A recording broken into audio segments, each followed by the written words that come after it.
जैसा कि आप जानते हैं, मध्य प्रदेश में कस्टम आयरिंग सेंटर स्थापित करने के लिए 10 लाख रुपए तक की सब्सिडी दी जाती है। विभाग की लॉटरी में चयनित आवेदक किसानों को शासकीय व्यय पर प्रशिक्षण भी दिलाया जाता है, जिसमें सभी मशीनों का प्रशिक्षण दिया जाता है और साथ ही कस्टम आयरिंग सेंटर केंद्र के सफल संचालन के संबंध में आवश्यक जानकारी भी दी जाती है। इस वीडियो में हम आपको इसी ट्रेनिंग के संबंध में जानकारी दे रहे हैं, जैसे ट्रेनिंग कब होती है, ट्रेनिंग कहाँ होती है, ट्रेनिंग कितने दिन की होती है, ट्रेनिंग होने के बाद कोई सर्टिफिकेट मिलता है या नहीं, आदि समस्त जानकारी आपको इस वीडियो में मिल जाएगी। तो चलिए शुरुआत करते हैं। तो सबसे पहले बता दें, यह ट्रेनिंग कब होती है। आवेदक किसान के चयन होने के बाद अभिलेख सत्यापन की प्रक्रिया के बाद में जब किसान अपनी मार्जिन मनी की राशि बैंक में जमा कर देते हैं और बैंक द्वारा जब लोन अप्रूव कर दिया जाता है, तब हितग्राही को शासकीय व्यय पर प्रशिक्षण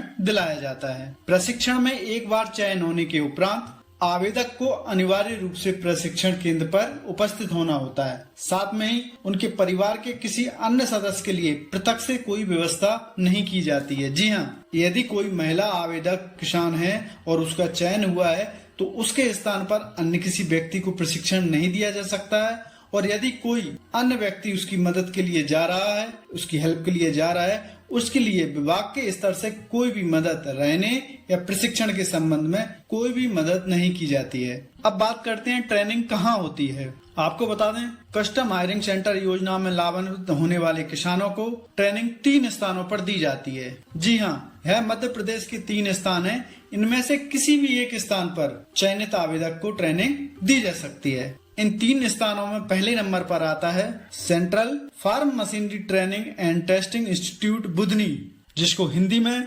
केंद्रीय कृषि मशीनरी प्रशिक्षण एवं परीक्षण संस्थान कहते हैं, जो कि भारत सरकार का संस्थान है। इस संस्थान की स्थापना मध्य प्रदेश में 1955 में की गई थी और यह सीहोर से लगभग 106 किलोमीटर दूर है। बात करते हैं दूसरे स्थान की, जहाँ पर भी किसानों को प्रशिक्षण दिया जा सकता है। दूसरा स्थान है central institute of agricultural engineering Bhopal. जी हाँ, यह बैरसिया रोड, नबीबाग, भोपाल में है, जिसकी स्थापना 1976 में की गई थी। और अंतिम और तीसरा स्थान है college of agricultural engineering Jabalpur. जी हाँ, आधारताल एग्रीकल्चर कॉलेज में यह कॉलेज है। इसकी स्थापना 1966 में की गई थी। इन 3 स्थानों में से किसी एक स्थान पर यह ट्रेनिंग दी जा सकती है।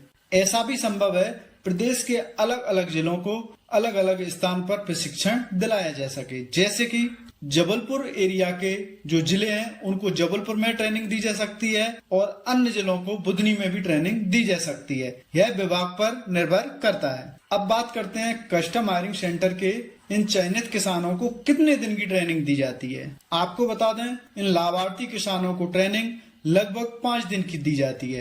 यह 5 से 7 दिन की भी हो सकती है। यह पूर्णतः विभाग पर निर्भर करता है। अब अंतिम प्रश्न का जवाब दे रहे हैं कि ट्रेनिंग के पश्चात आवेदक या लाभार्थी को कोई सर्टिफिकेट दिया जाता है या नहीं। तो आपको बता दूं दोस्तों, ट्रेनिंग के पश्चात हितग्राही को सर्टिफिकेट दिया जाता है। यह सर्टिफिकेट की फोटोकॉपी आवेदक किसान को जिस बैंक से लोन ले रहा है उस बैंक में इसकी फोटोकॉपी जमा करनी होती है। इसके प्रमाण स्वरूप कि उसने यह प्रशिक्षण प्राप्त कर लिया है। यदि ट्रेनिंग के बारे में अन्य कोई आपको जानकारी लेना है तो कमेंट्स करके पूछ सकते हैं। प्रयास किया जाएगा आपके प्रश्न का जवाब देने का।